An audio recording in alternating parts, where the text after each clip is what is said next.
السلام عليكم ورحمة الله وبركاته. معاكم إيمان زهران. للي أول مرة يشوف قناتي، إن شاء الله هنعمل مع بعض ميني بيتزا. إحنا عملنا قبل كده مع بعض البيتزا، النهاردة هنعمل ميني بيتزا، هنعملها رائعة وجميلة. هتاكلي إن شاء الله بيتزا أول مرة بالطعامة دي بإذن الله. هنقول مكونات بعد ما نصلي على أفضل خير خلق الله، اللهم صل وسلم وزد وبارك على سيدنا محمد. أنا هنا هعمل كمية وأحطها في الفريزر بعد ما تبرد مثلا، او هناكلها بألف هنا. معايا 3 كيلو دقيق انا نخلاهم، حط عليهم معلقه ممسوحه ملح، ومعايا هنا كوبايه سكر من مج الشاي اللي احنا بنشرب منه، واحط عليه 3 اكياس خميره اللي هو الباكو بتاع دريم، وهحط معاهم لبن بتاع 7 كوبايات لبن. او احتجت لي اكتر هضيف. انا هنا حطيت بتاع 6 كوبايات ونص لبن، وبعد كده هلاقي اللبن قليل هبدا اضيف. يبقى الكيلو دقيق خد معايا قد ايه لبن؟ هنا لقيت اللبن طبعا جه قليل، لا هنا انا بكب اللبن اللي هنا في اللي كنت حاطاه معايا وخلط عليه السكر، ومعايا هنا كوبايه زيت. اما هلاقي العجينه محتاجه لبن هبدا اضيف اللبن واحده واحده. ابي دلوقتي من يعني الكيلو دقيق بياخد قد ايه لبن او سوائل؟ بياخد معايا 3 كيلو 3 كوبايات الا ربع من السوائل. يعني انا من كوبايه الشاي اللي احنا بنشرب منها، يبقى الكيلو دقيق بياخد 3 كوبايات الا ربع من مج الشاي اللي احنا بنشرب منه سوائل، سواء لبن او ميه. ابقى افرض لا يعني ممكن دي ما يحتاجش التلاتة الا ربع، ممكن دي يحتاج 2.5، ممكن دي يحتاج التلاتة الا ربع، ممكن يحتاج زيادة كمان سنة. فاحنا اتفقنا للسوائل بننزل بيها واحدة واحدة. انا حطيت هنا في دو اللي هو كوباية السكر و6 كوباية نص مية، وبعد كده هبدأ ألاقي العجينة لا محتاجة، هبدأ أنزل بالحبة لبن حبة حبة. ممكن تخلطي هنا برضك، بدأت أنزل لقيت محتاجة، بدأت أجيب كوباية لبن وأنزل. بنتي دلوقتي افرض انتي ونزلت طبعا على 3 كيلو دي المنخولين ده بكوباية من نفس المج ده زيت، وفي نص كوباية زيت هحطها بس بعد ما أعجن العجينة هدخلها في الدقيق زي ما احنا متفقين كده. بنشيل معلقتين في الآخر بندخلهم زيت، بندخلهم في العجينة واحنا بنشتغل، يعني ما نشغل الجلوتين بتاعها. هنا لا العجينة محتاجة، بدأت احط إيه لبن. انت ممكن تضيفي لبن ومية، ممكن تعجني العجينة بتاعت البيتزا خالص بمية، بس انا عشان ولادي مش بيحبوا مثلا اللبن يشربوه، فبدخله في المعجنات عشان تبقى العجينة مغذية ومفيدة. هتدي نفس النتيجة وهتبقى طعمها خالص. يبقى 3 كيلو دقيق خدوا 3 اكياس خميرة من خميرة دريم، خدوا كوباية سكر من مج السكر، وخدوا معايا بعد العجينه مع هنا نص كوبايه الزيت اللي انا بدخلها في الاخر، هدخلها تاني في العجين.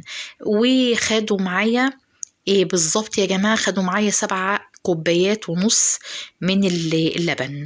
7 كوبايات ونص من اللبن. ممكن ياخد معاكي الدقيق اكتر او اقل. هنا الزيت انا بدخل نص كوبايه الزيت بعد ما العجينه اتلمت خالص يا جماعه، ببدا ادخل نص كوبايه الزيت. هتلاقي في الاول العجينه بتقطع معاكي، وفي الاخر هتتلم ما شاء الله زي ما انت شايفاه كده.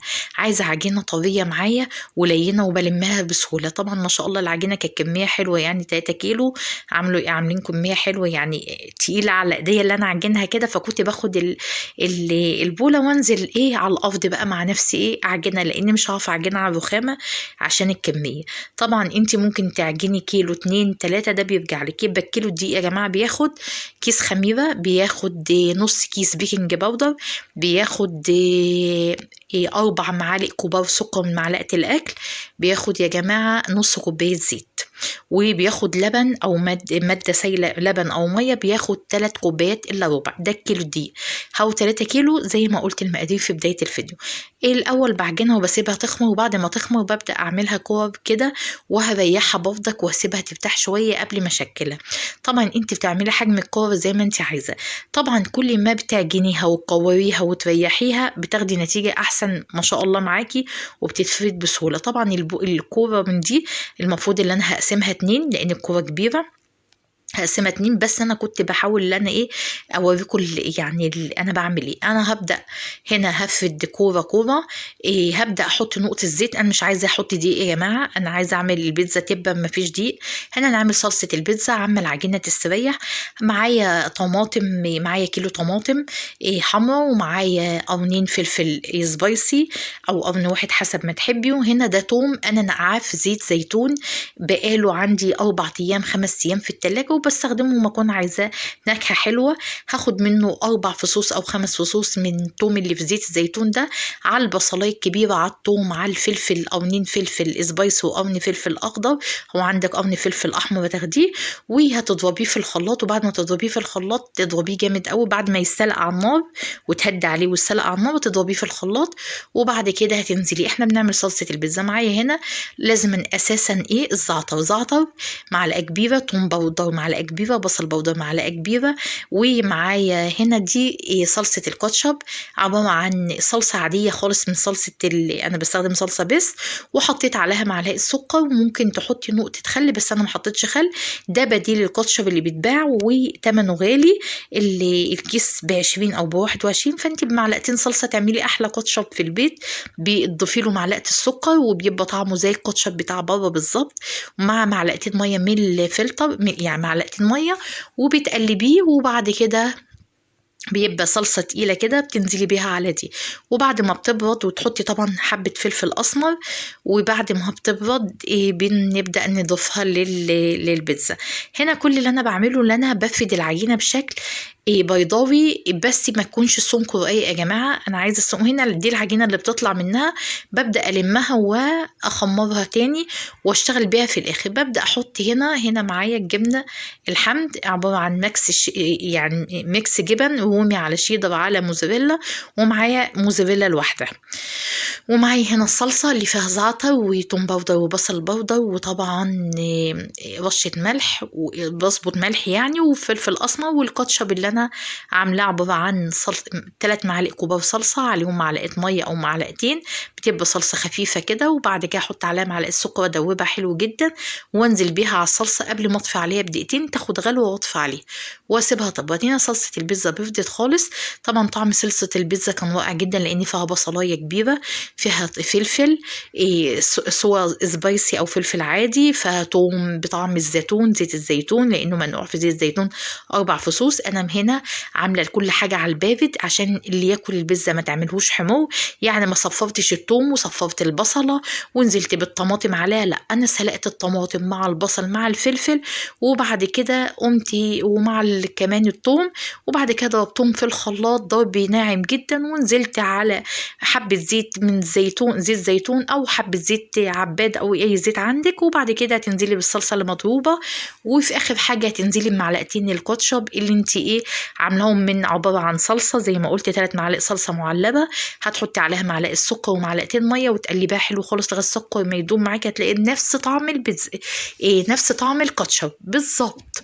وهتقومي حاطه. هنا انا حطيت صلصه البيتزا بعد ما خرمت البيتزا وخمت كده، بعد ما حطيتها سبتها شويه خمرت، خرمتها بشوكه، عندك خله هتخرمي بخله. وبعد كده بدات احط الصلصه، وبعد كده الفلفل الالوان، وبعد كده حطيت ميكس جبن اللي هي شيدر على رومي على موزاريلا، واخر طبقه احطها هي الموزاريلا من فوق. وهحط طبعا حلقات زيتون. بتخشي البيتزا على الرف الوسطاني على درجه حراره الفرن بيبقى سخن قبلها مسبقا، درجه عاليه. بتخشي ما بتكملش اول صاج معاكي 10 دقايق، اول ما يصفر من تحت هتفتحي من فوق الشوايه وهتطلعيها على طول، وبتغطيها اول ما بتطلع بس عشان تودي الحراره فيها ما تكونش ناشفه. هنا بحط الموزاريلا، وتاني صاج ما بيكملش معاكي 5 دقايق لان خلاص الفرن سخن. اللي ما تنشفيش البيتزا وتخليها تحمر قوي عشان تحسي ان البيتزا معاكي طعمها حلو. البيتزا ما بتبقاش ناشفه، ما تبقاش زي القرص ناشفه، او يعني البيتزا ما تخليهاش تاخد سويه يعني 100%، خليها بالظبط 90%. يعني اول ما تصفري من تحت هتفتحي على الشوايه من فوق وتاخد لون وتطلعيها. هنا انا بفرد زي ما بعملها لكم تاني، بفردها بايديا. العجينه ما شاء الله حلوه جدا. بديل يا امان اللبن هتعجني بميه، بديل الميه، او مش عايزه تعجني بلبن هتعجني بزبادي او بلبن رايب، او بميه الجبنه اللي هو الشبش بتاع الجبنه، بيبقى برضك طعمها حلو جدا. ما فيش شبش الجبنه ولا في زبادي ولا في لبن، هتعجني بميه من الحنفيه، هتبقى ان شاء الله حلوه جدا. احنا قلنا سر جمال اي حاجه هو تسميه اسم ربنا. هنا انا بفرد ليه بايدي عشان اقدر احدد سمك العجينه، حته عاليه ولا حته منخفضه، فبقدر انا وانا بفرد بايديا كده اقدر اعرف سمك العجينه كلها حته واحده ولا لا. خلاص العجينه هنا بوريكم سمكها، هنا العجينه هنا بوريكم السمك بتاعها، ما هياش يعني حسيت البخار عامل القمة، فبعمل العجينة ما هياش رقيقة ولا هي سميكة، بفت خلاص كده وببدأ أقطع بالقطاعة الشكل حسب بقى الحجم اللي انت عاملاه. أنا الحجم هنا كان مناسب جدا معايا. معذرة. واحنا بنتفرج كده نصلي على أفضل خير خلق الله، اللهم صل وسلم وزد وبارك على سيدنا محمد وعلى أهله وصحبه أجمعين.